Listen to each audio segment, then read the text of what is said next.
ရွှင်မှုတွေမင်းနဲ့တူဆိုအိမ်မက်တွေတကယ်ဖြစ်လားပျော်ပျော်ပျော်ရွှင်ရွှင်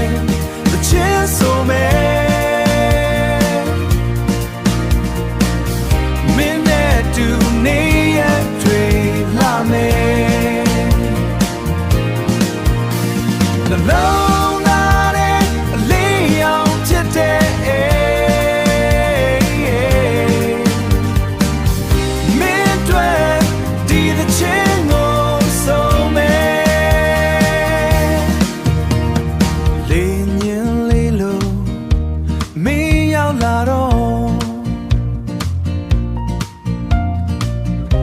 စိတ်ကူးတွေ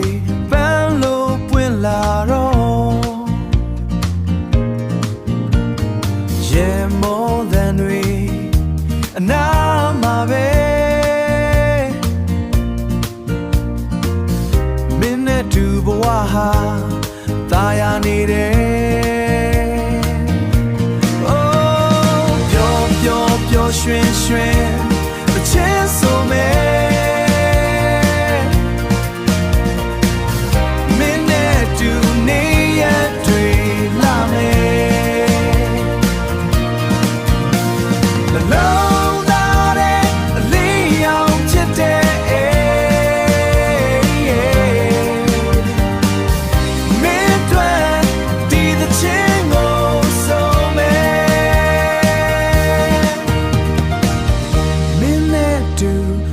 ရွှင်စွာ